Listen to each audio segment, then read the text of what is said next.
Ready to move in premium triplex villas at Bachapalli APR Projects. మరి మన నాగర్ కర్నూలు మన మహబూబ్ నగర్ గెలవాలనా లేదా? మరి గెలవాలంటే ఎవరు కష్టపడాల్సింది? మన 12 మందిని గెలిపించింది మీరే కదా. మరి రేపైనా ఈ 2 గెలిపించాల్సింది, తెలంగాణలో 14 గెలిపించడానికి ఆశీర్వదించాల్సింది మీరే కదా మిత్రులారా. ఇవాళ నేను ఒక్కటే మాట చెప్పదలుచు, 94 నుంచి 2004 వరకు తెలుగుదేశం పార్టీ అధికారంలో ఉంది. 2004 నుంచి 2014 వరకు డాక్టర్ వైఎస్ రాజశేఖర రెడ్డి గారి నేతృత్వంలో కాంగ్రెస్ అధికారంలో ఉంది. 2014 నుంచి 2024 వరకు చంద్రశేఖరరావు టీఆర్ఎస్ పార్టీ అధికారంలో ఉంది. ఇవాళ ఈ వేదిక మీద నుంచి చంద్రశేఖరరావు మందేసినవో మందేయలేదో నాకు తెలియదు, నువ్వు వండుకున్నావో పండుకోలేదో నాకు తెలియదు. వాళ్ళ ఇంట్లో నేను చెప్తున్నా, లేపూరి చంద్రశేఖరరావుని టీవీ చూపించు రేవంత్ రెడ్డి ఏం చెప్తున్నాడు. 2024 నుంచి 2034 వరకు కాంగ్రెస్ పార్టీ తెలంగాణ గడ్డ మీద ఈ 10 ఏళ్ళు ప్రభుత్వం ఉంటుంది. మువ్వెన్నెల జెండా తెలంగాణ గడ్డ మీద ఎగరేస్తాం. ఇది మా కార్యకర్తల మీద ఆనా. పాలమూరు బిడ్డగా నేను మాటిస్తున్నా.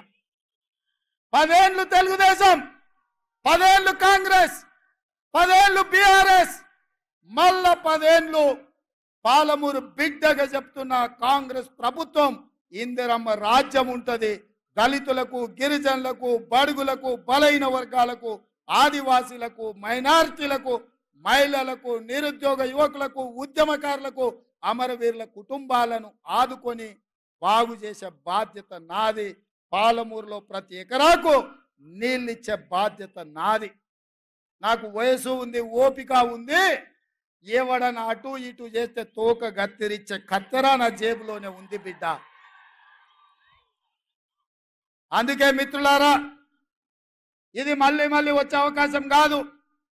ఈ అవకాశాన్ని జారవిడ్చుకుంటే 10 మంది ముందల పలసనైపోతాం. పాలమూరు బలహీన పడుతుంది. పాలమూరు మళ్ళీ ఎడారిగా మారుతుంది.